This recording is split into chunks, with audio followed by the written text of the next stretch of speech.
Hey guys, Mango Recaps here. Today, I am going to explain an American drama thriller television series, titled The Old Man. Spoilers ahead. Watch out and please take care. As a disclaimer, this video includes my own analysis, commentary, and it's not a substitute of the full movie. Click the link below to watch, buy or rent the movie. This episode begins with an old man named Dan Chase, constantly going to pee at night. He absconded from the CIA decades ago and has been living off the grid since. He lives with his highly trained two dogs, Carol and Dave. He wakes up early in the morning, and calls his daughter, Emily. Later, he pays visits to the doctor to test his cognitive and physical tests because his wife had died a few years ago from Huntington's disease, and he doesn't want to die like her. After the diagnosis with the doctor, while returning home, people in the town stare at him and gives him a suspicious look. But he doesn't care, and minds his own business. Dan is trying to protect his daughter, so he is staying away and living alone in the middle of nowhere. As soon as he is home, he dives into a garbage bin and assemble empty cans on a rope, and set a trap on the door. Dan also always goes through a nightmare. In his dream, he sees his dead wife, who also does abnormal things and tries to kill herself. Thanks to his trap, he wakes up from the noise of it, he quickly grabs his gun and a flashlight, and heads downstairs. His dogs attack the intruder. One dog takes the intruder's leg, while the other holds his neck. With the order, the dogs leaves and Dan asks, "Who is he?" But the man doesn't speak. He shoots the guy. And to make it like a shootout, he holds the man's hands and shoots twice on the wall, making sure his story will stand concrete to the police. After that, he calls the police. Before the police shows up there, he packed his things, passports, guns, and a bundle of money. Right after, police show up there. He reports whole incidents like he has planned, and with the permission of the police, he leaves from there to Milton, to stay with his family. Obviously, there is no one at Milton. He is just planning his escape route. When leaving, he phones Emily and informs her about the incident. He further adds that he is laying low for the month to be on the safe side, and won't be able to call her. Promises her to call her as soon as he can, and hung up the phone.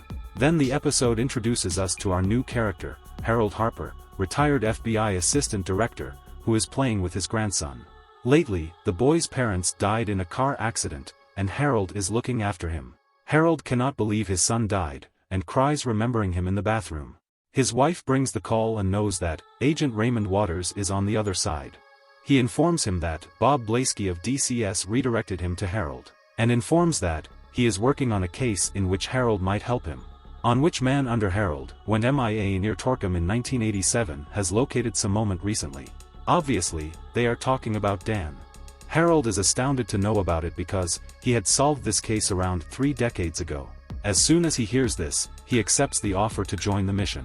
Why does the retired agent willingly consider rejoining the mission instead of enjoying his time with the family? Is there anything fishy that he doesn't want to be revealed? Stick tight, we will find out later.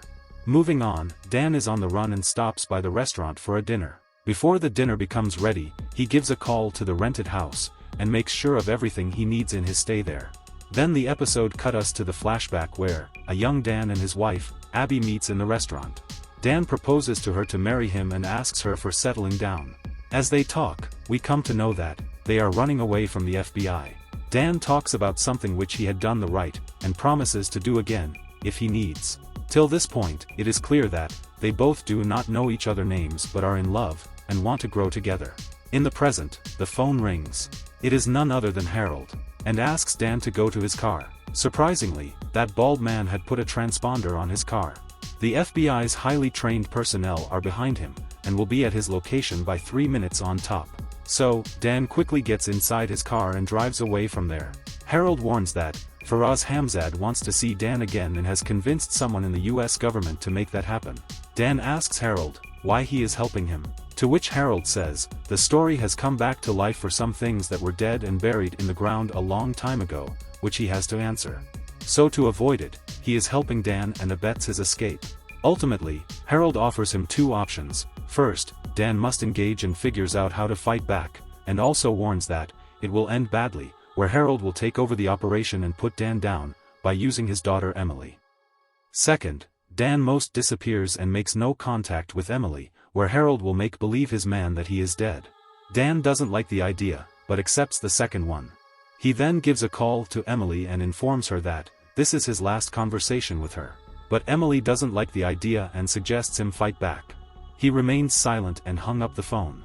He then speeds up and manages to outrun the tail, and head off the main road. He throws a transponder on the way. The agents find the transponder in the middle of the road. They have lost him. Suddenly, out of nowhere, Dan drives his car and crashes his car into theirs. The shootout breaks out. He killed the agent, but another one is pretty tough for him to neutralize. Instead, the agent manages to neutralize him. The agent cuffed Dan with the zip tie and put him back in the car and drive him to Harold. It turns out that they don't want to kill Dan, but they want to retrieve him. On the way, Dan manages free his leg. He then fastens his seatbelt and hits the agent with his legs, successfully crashing the car. He then whispers to his dogs to attack the agent. Dave and Carol attack the agent. The agent is killed by the dogs, while Dan gives a call to Harold and warns, "Any more men you send at me, I am sending them back in bags. And if anyone you send at my kid, I will be sending them back in pieces." The episode ends here.